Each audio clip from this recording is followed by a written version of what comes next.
주날개 및 평안하다. 이런 제목으로 함께 은혜를 나누겠습니다. 여러분이 다 영상 미디어를 통해서 확인하셨지만은 드디어 우리가 그토록 외쳤던 자율 방역 시대가 되었어요.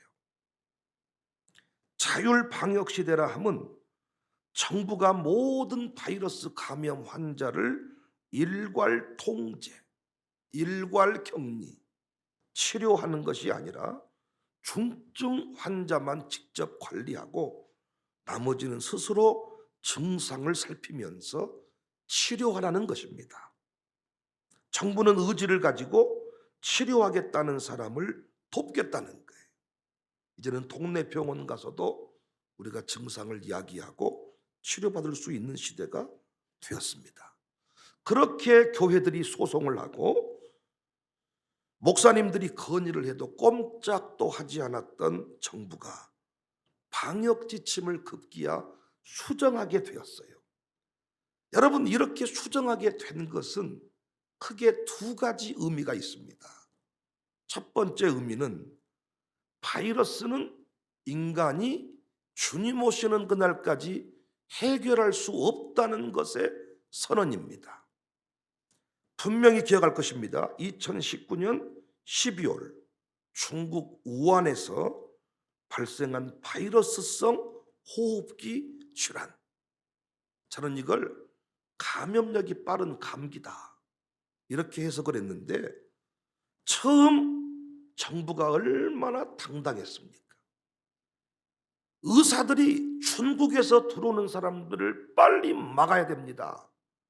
수차례 건의를 했지만은 정부는 이 바이러스 아무것도 아닌 것처럼 취급했고 격리시키고 백신 맞게 하면 된다. 그래서 우리 백신 나오기를 얼마나 학수고대했습니까? 요양원에 근무하신 분들 백신만 맞으면 나온대. 1차 맞으니까 2차 맞아야 나온대. 2차 맞으니까 오미크론 때문에 못 나온대. 백신만 나오면 다 해결될 것처럼. 그런데 이제 4차 접종을 이야기하고 있습니다. 감염자는 폭발하고 있습니다. 또 다른 문제는 변이 바이러스가 세계 곳곳에서 일어나고 있다는 거예요. 저희는 아주 선제적으로 이 우한 바이러스 코비드19 이 내용들을 경험해 가지고 처음부터 알고 있었습니다. 이건 절대 의학적으로 못 잡는다. 절대로 이 바이러스는 인간이 정복 못한다. 백신은 예방해 주는 것이지 치료제가 아니다. 처음부터 우리는 이 내용들을 알고 있었는데 정부는 끝까지 큰 소리를 쳤습니다. 근데 이제 선언했습니다. 여러분, 이 의미들을 잘 헤아리셔야 승리할 수 있어요. 두 번째 의미는 이제는 누구든지 그 일에 경험이 있고 도움을 줄 수 있는 사람이 있다면 일어서서 서로 돕고 일어서라는 것입니다. 이것은 마치 국가가 공교육의 한계를 선언하고 대안학교를 법으로 단속하고 초등, 중등 의무교육에 임하지 않는 사람들을 처벌하는 게 아니라 학교 밖 교육을 인정하고 있는 것과 같습니다. 이제는 누구든지 이 일에 경험이 있고 어려움 만난 사람을 살릴 수 있다면 이제는 함께 가야 한다. 함께 움직여야 한다. 이제 드디어 교회가 합법적으로 일어날 때입니다. 저는 이번 특별 휴가 기간 진짜 생각지도 못한 휴가를 한 4일 정도 지낸 것 같아요. 정말 움직이지 않고 집에 거하면서 목사가 할 일이 뭐겠습니까? 밤마다 기도하는 거예요. 진짜 많은 응답을 받았네. 자율방역 시대가 선언된 시점에서 우리는 또 왜 멈추어 섰는지를 알 수가 있었어요. 처음에 코로나가 뻥 터졌을 때 저희 교회 약 70명가량을 임상실험과 같이 직접 경험하게 하시더니 이번에도 멈추어 서면서 제가 이 부분을 깊이 있게 고민하고 하나님께 응답도 받았습니다. 제가 이번에도 잠깐 멈추어 서면서 그동안 훈련을 했지만은 새로운 시대로 접어들면서 우리 교회 안에 재난지원팀의 부족한 점이 또 무엇인지를 나름대로 정리할 수가 있었어요. 참고로 우리 교회 재난지원팀이 있는 거 아십니까? 문자 보낼 때 재난지원팀 이렇게 보내면 도대체 재난지원팀이 누구요? 이렇게 궁금해한 분들이 있으시더라고요. 특별한 조직이 있는 게 아니고 교역자와 당회원들, 우리 장로님들, 그리고 가정교회 양육사 총무를 재난의 때에 저는 재난팀이라고 여기면서 일을 시켰어요. 그러니까 여러분, 저희 교회는 이렇게 재난 지원을 합니다. 성도들이 사회적 재난 상황에 처하면 가장 먼저 장관이 움직이는 게 아니고 저희 교회는 담임 목사가 움직입니다. 제가 가장 먼저 움직여서 목회적 결단이 필요한 문제는 교역자랑 즉각 모입니다. 행정적인 문제는 우리 장로님과 의논을 합니다. 그리고 결단이 딱 내려지면 즉각 양육사와 총무들에게 지침을 내립니다. 놀라우리만큼 지금껏 우리 교회는 유급 사역자와 피할 수 없을 만큼 빠른 스피드와 영적 감각으로 교회와 성도들을 이들이 지켜줬어요. 하지만 이제는 더욱 새로워져야 돼. 지금까지도 제가 다른 교회에 비했을 때 유급 사역자 못지않게 우리 양육사 총무 교역자들이 아주 긴밀하게, 긴박하게, 신속하게 움직였는데 그때는 정부의 반대 속에서 제한된 영역을 감당하는 수준이었다면 이제는 합법적으로 스스로 교회를 지키고 스스로 가정을 지키라고 말하는 때예요. 이때 우리 교회 장로님들과 교역자들, 양육사, 총무는 완전히 달라져야 돼. 그래야 교회를 지킬 수 있고 가정을 지킬 수 있고 우리 아들, 딸들을 지킬 수 있고 세상을 구원하게 될 줄로 믿습니다. 구체적으로 이제 우리 교회 재난지원팀이 보완하고 달라져야 될 것이 제가 이번에도 보니까 첫 번째, 재난의 때에는 입술이 가벼우면 안 돼요. 재난지원팀은 입술이 가벼우면 안 돼. 우리 수차례 공부를 했지만 재난은 역사를 주관하시는 하나님이 내리시는 거예요. 여러분, 지금 광주 아파트 붕괴된 거 이유를 아십니까? 거기서 시체로 발견된 사람들 기도 안 해서 그런 거예요? 까불 때부터 알아본 거예요? 지금 세월호 사건도 여러분 이유를 아십니까? 재난의 의미는, 재난의 이유는, 그러니까 이 재난의 이유는 우리 인간의 수준에서 알 수가 없는 거예요. 특별히 전염병은 성경에서 하나님의 심판임을 밝힙니다. 사무엘하 24장 13절에 다윗이 인구조사를 하고 나서 하나님께 책망을 받는데 석 달 동안 그들 앞에서 도망하시겠습니까? 이 사흘 동안 전염병이 있겠습니까? 왕은 생각해보고 무엇을 대답할지 말해주세요. 아모스 4장 10절에도 내가 너희 중에 전염병 보내기를 애굽에서 한 것처럼 하였으며 칼로 너희 청년들을 죽였으며 너희 말들을 노력하게 하며 너희 진영에 왁치로 코를 찌르게 하였으나 너희가 내게로 돌아오지 아니하였느니라. 재난은 하나님이 내리셔요. 전염병도 하나님이 내리신 거예요. 코로나든 오미크론이든 바이러스, 하나님이 이 땅에 내리신 거예요. 에레미야 21장 6절에도 내가 또 사람이나 짐승이나 이성에 있는 것을 다 치리니 그들이 큰 전염병에 죽으리라 하셨다 하라. 전염병 하나님이 내리신 거예요. 하나님이 이루실 일이 있어서 행하신 일들이에요. 그런데 우리 생각으로는 도무지 이해할 수가 없어. 그래서 여러분과 저는 재난의 때에 하나님의 뜻이 이 땅에 이루어지기를 기도하는 사람이 되고, 어려움 만난 사람이 속히 회복되는 일을 도와야지 원망하고 불평하면 안 되는 것입니다. 코로나 시대에 가장 힘든 것 중에 하나가 누가 감염시켰냐는 거예요. 보건당국은 번호를 매겨주더라고. 1번이 문제죠.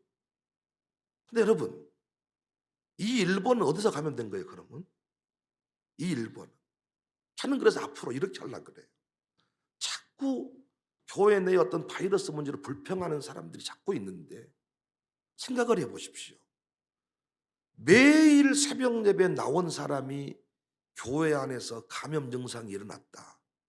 그건 제가 교회 안에 수용할 마음이 있어. 예배 중에 마스크를 안 벗었는데 예배 중에 감염됐다고 해도 나는 수용할 마음이 있어. 일주일에 한 번 교회 나와. 예배 왔다가 감염됐대. 제가 앞으로 이렇게 하려고. 입구에서 일회용 진단 키트를 가지고 일주일에 한 번 예배 나온 사람은 반드시 코를 찌르고 검사 결과 확인하고 들어오게 할 마음도 있어요. 요즘에 이 키트 있잖아요, 키트.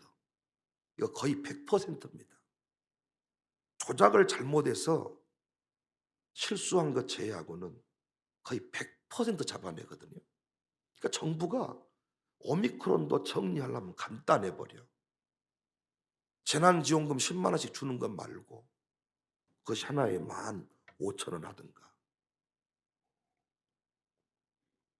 10개씩 나눠져서 날을 정하고 한 날 1시에 검사 시작 하면 끝나. 이게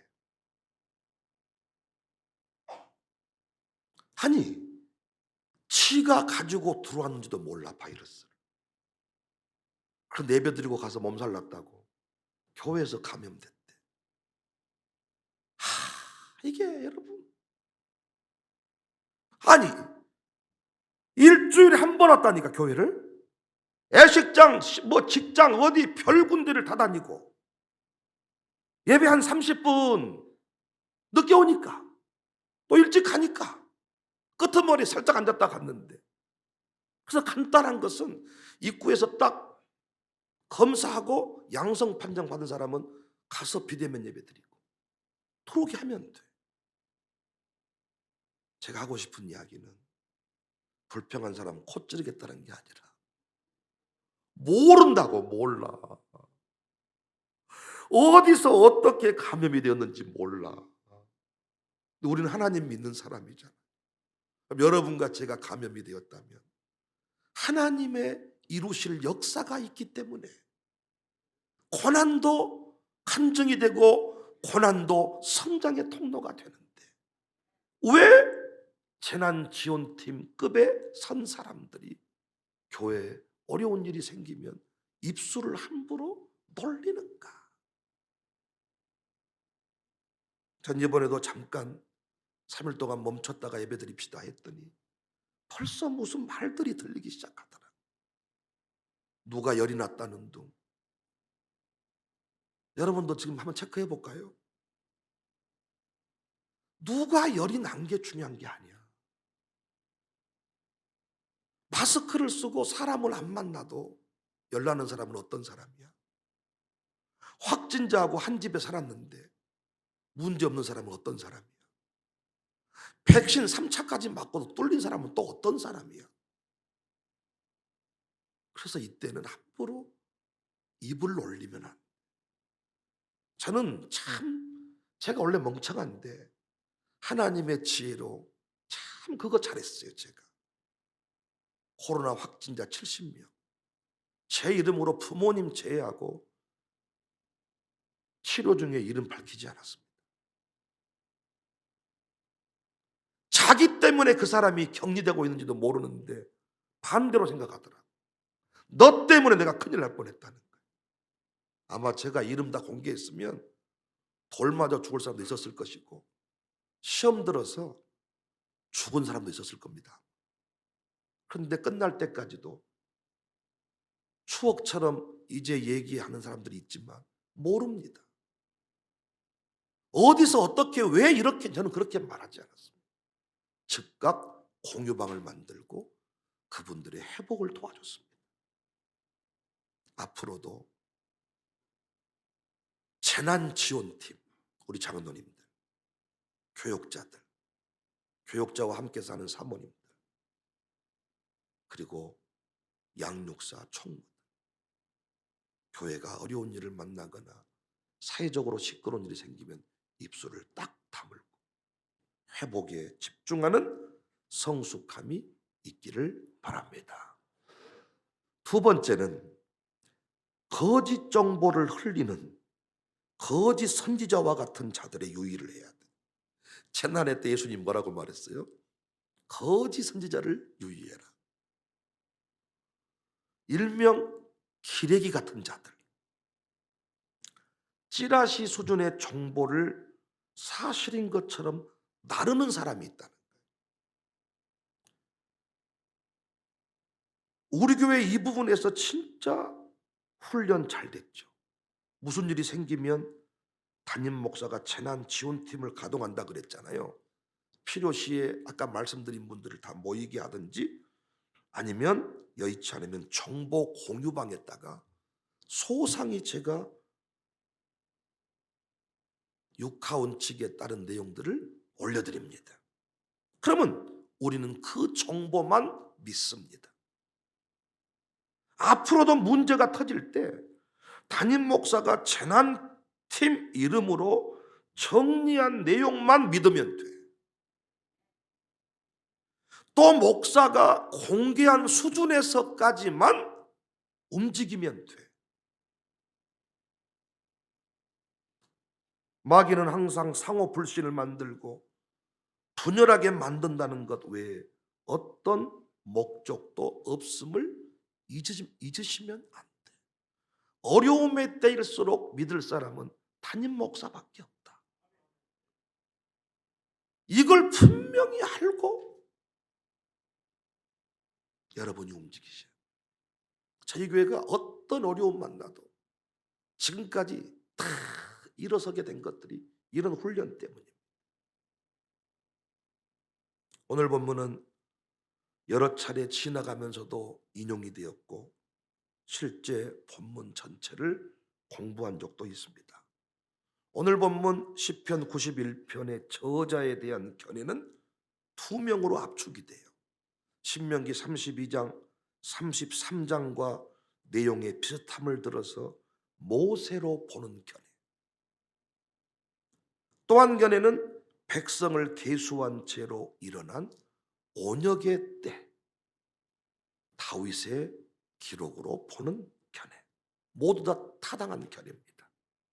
다만 확실한 것은 인생을 살아가면서 겪는 재난, 아픔, 고통을 극복하는 핵심 원리를 정확하게 말씀하고 있다는 거예요. 본문을 보니까 세상이 어떤 곳인지 하나님이 어떤 곳인지를 정확하게 말씀합니다. 3절. 이는 그가 너를 사냥꾼의 올무에서 심한 전염병에서, 앞으로도 이 세상을 살아갈 때 사냥꾼들이 있습니다. 비트코인 가지고 사냥하는 사람이 있고, 우리 교회는 비트코인 때문에 돈 번 사람 없습니까? 요즘 비트코인 값이 좀 올랐다 그러던데 우리 교회는 뭘 해도 망하나 봐. 각종 함정들이 있습니다. 심한 전염병이 있습니다. 앞으로도 전염병이 더 심해질 겁니다. 7절 보니까 1000명이 내 왼쪽에서 10,000명이 내 오른쪽 엎드려져. 1000명 10,000명이 쓰러지고 엎드러지고, 이게 이 세상입니다. 13절 사자와 독사가 우글거린다는 거예요. 젊은 사자가, 아주 독사가 우리를 공격한다는 거예요. 치열한 전투, 공격이 있습니다. 아멘 할 준비하세요. 아멘이 상당히 출장 간 느낌인데, 이때 필요한 것이 피난처요 요새요 전능자의 그늘인 줄로 믿습니다. 이 세상에서 끝까지 승리하는 길, 살아남는 길, 이기는 길은 전능자의 그늘 아래 거하는 것입니다. 우리는 이미 그 역사를 경험하고 있어요. 천만인이 둘러진치고 괴롭히고 묻어버리려고 하고, 1000명이 쓰러지고 10,000명이 쓰러져도 광주 청사교회는 전능자의 그늘 아래에서 지금까지 보호함을 받은 줄로 믿습니다. 그래서 재난의 때에 재난 지원팀이 할 일은 신속히 교인들을 전능자의 그늘 아래로 대피시키는 거예요. 전능자의 그늘. 전능자의 그늘이 뭘까요? 담임 목사의 설교가 들리는 곳으로. 재난의 때에 예배드리는 장소는 바뀔 수 있겠지만 말씀이 들려오지 않는 자리로 흘러가는 순간 당신은 사냥꾼의 올무에서 벗어나지 못합니다. 그리고 죽습니다. 살 수 있는 어떤 이유도 없습니다. 전능자의 그늘 아래서만 전염병을 이길 수 있고 고난의 때에 승리할 수가 있습니다. 전능자의 그늘 아래로 여러분이 인도하셔야 돼요. 함께 기도할 수 있는 곳, 문자가 닿는 곳, 성도의 교제가 가능한 곳. 9절 내가 말하기를 여호와는 나의 피난처시라 하고 지존자를 너의 거처로 삼았으므로 화가 내게 미치지 못하며 재앙이 내 장막에 가까이 오지 못하리니 그가 너를 위하여 그의 천사들을 명령하사 내 모든 길에서 너를 지키게 하심이라. 말씀 들려오는 자리에 거할 때, 은혜 받는 자리에 거할 때, 기도하는 자리에 거할 때, 성도의 위로와 교제가 있는 곳에 거할 때 우리는 끝내 재앙으로부터 건짐받게 되고 승리하게 될 줄로 믿습니다. 어려움 만나보시면 성도의 문자 한 통이, 담임 목사의 전화 한 통이 얼마나 힘이 된 줄 아십니까? 예기치 못한 전화를 만나버리면 모든 것이 막막해져 버려요. 그런데 그 문제를 영적으로 해결할 사람이 별로 없습니다. 해석을 못해. 현상은 다 분석을 하는데 해석을 못해. 해석을 잘못해서 죽는 거예요. 그때 목사가 기도하면서 받은 응답을 딱 전달해 주면 그가 다시 기쁨을 얻습니다. 맞습니다, 목사. 잃어버린 감사가 터집니다. 그러면서 교회에 깊이 뿌리를 내립니다. 저는 그토록 기다렸던 자율 방역 시대가 열렸으니 이제는 교인들이 미어 터지겠구나 그랬더니 목사님들 얘기 들어보니 그게 아니에요. 오히려 더 긴장해버린다, 더 숨어버린다는 거예요. 감염 소리만 들리면 교회와 연락을 끊어버린다는 거예요. 정부가 이제는 알아서 방역해라, 그 말은 스스로 의학적 지식이 없어도 관리를 해도 될 만큼 되었다는 것인데 오히려 더 공포에 붙들려서 도망가 버린다는 거예요. 사랑하는 성도님들, 정신을 차립시다. 이제 여러분과 저를 살려줄 자는 하나님밖에 없습니다. 교회밖에 없습니다. 여러분이 믿고 따르는 담임 목사밖에 없습니다. 실직보다 더 두려운 것이 공황장애입니다. 실직 때문에 예배 못 나온다 그러더라고요. 실직하지 않도록 기도해 드릴 겁니다. 그러나 여러분, 공황장애가 뭔 줄 아시죠? 일어나지 않는 미래에 대한 불안함 때문에 두려움과 공포에 붙들리는 거예요. 모든 게 두려운 거예요. 일을 해도 두렵고, 왜? 일이 곧 떨어질 것이니까. 일 안 하고 있으면 더 두렵지. 영영 나를 불러주지 않을 것 같아서. 공황장애. 지금 수많은 사람들이 공황장애에 붙들려 있어요. 코로나 시대에 우울증, 불면증, 일상을 포기하는 것입니다. 착각하지 마십시다. 재난의 때에, 전염병이 창궐한 때에 우리가 살 길은 전능자의 그늘 아래로 들어가는 것입니다. 저는 의심 증세가 있는 사람들 교회 오라고 말하지 않아요. 자가 키트가 있어가지고 본인들이 딱 검사해보면 양성 나왔다. 그러면 집에 머무르시면 돼요. 집에 머무르는데 정확하게 제가 이 증상들까지 다 분석을 해서 분석을. 절대 어렵지 않아. 약 잘 먹고 타이레놀과 코프 시럽. 여러분이 해봐서 알지만 국가기관에 격리해도 약 2개는 안 줍니다. 이건 시간이 흘러가면서 자가 면역치료, 독감과 같습니다. 전염력이 빠릅니다. 그리고 오미크론으로 넘어가면서 우리가 일상을 살아가는데 훨씬 수월해졌습니다. 그래서 우리 자라보고 놀란 가슴, 소뚜껑 보고 놀란다고 하는데 여러분은 두려워 떨면 안 돼. 우리는 알고 있기 때문에. 그래서 오늘 또 제가 다 문자 보냈습니다. 의심증세, 열, 더는 몸이 아프거든 나오지 마라. 링크 받아서 다 비대면 예배 드려라. 얼마든지 그럴 수 있어. 직장도 마찬가지. 열 나면 가시면 안 돼.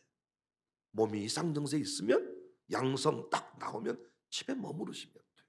그러나 그 외에는 우리가 전능자의 그늘 아래서 내게 주어진 길을 묵묵히 걸어가는 우리 교회가 되었으면 좋겠습니다. 이번 주가 얼마나 중요한 주인지 몰라. 국민일보에 정말 대문짝만한 기사가 나가. 전국에서 월요일, 화요일 컨퍼런스를 찾고 자율방역시대가 도래하면서 이 컨퍼런스 참여는 참 수월해졌잖아요. 전국에서 지금 신청이 쇄도하고 있고 이번 주부터 저는 극동방송에 가서 라디오 부흥 7080 보험성가 기도원 영성 기도원 원장님이 되어서 말씀을 전하고 기도해주는 이런 시간들, 이 모든 스케줄이 다 잡혀 있는데 하나님께서 미리 다 예방하게 하시더라고요. 예방. 얼마나 저 많은 응답들 경험했는지 모르겠습니다. 또 한 번 확신이 생겼고, 와, 여러분 딱 제 말씀 듣고 나면 항상 불안정했다가 뭐가 딱 잡히는 느낌을 지금까지 경험하셨는데, 아, 자율방역 시대에 또 하나님이 우리 교회를 선도자로 세우시는구나. 14절 15절 하나님이 이르시되 그가 나를 사랑한즉 내가 그를 건지리라. 그가 내 이름을 안즉 내가 그를 높이리라. 그가 내게 간구하니니 내가 그에게 응답하리라. 그들이 환난 당할 때에 내가 그와 함께하여 그를 건지고 영화롭게 하리라. 환난을 지나고 일어난 성도들이 영광이 되더라고요. 재난의 때에 하나님께서 광주청사교회 또 부흥케 하실 줄로 꼭 믿으시기를 바랍니다. 이제부터 만나는 사람들에게 외치십시오. 주 날개 및 평안하다. 주 날개 및 평안하다. 아멘이야죠. 어머, 불안해 죽겠구만은. 평안 찾고 있네. 오늘 안 나오려다 나왔구만. 그 불안한 사람 찔러보면 뭐가 나올 거야. 지가 사람들 제일 많이 만나놓고는 예배 20분 드리고 교회에서 감염됐대. 그래서 혹시 교회 예배를 소홀히 한 사람은 진짜 코로나 걸리면 안 돼. 오미크론도. 너무 쪽팔리잖아요. 그래도 우리는 예배 가운데 걸렸다는 영광이라도 있지만 제가 누군가를 비하하려는 것은 아니고 착각하지 말자는 거예요. 착각. 오늘 또 이 말씀 잘 정리해서 성도들에게 다 전달하려고 합니다. 아마 말씀 들으면 힘이 나고 아마 자유해질 것입니다. 제 목소리가 좀 먹먹한데 절대로 오미크론 감염자 아니니까 염려하시지 말고. 네. 그 염려하는 사람들은 가서 좀 이렇게 입을 좀 맞춰야 될 것 같아. 네. 더 포옹을 해주고 안수를 더 세게 해주고 네. 같이 좀 동족의식을 가지라. 절대로 두려워하지 말고 자율방역 시대가 드디어 열렸습니다. 열렸어. 마음껏 예배하고 마음껏 주의 일에 힘쓰는 광주 청사교회가 됩시다.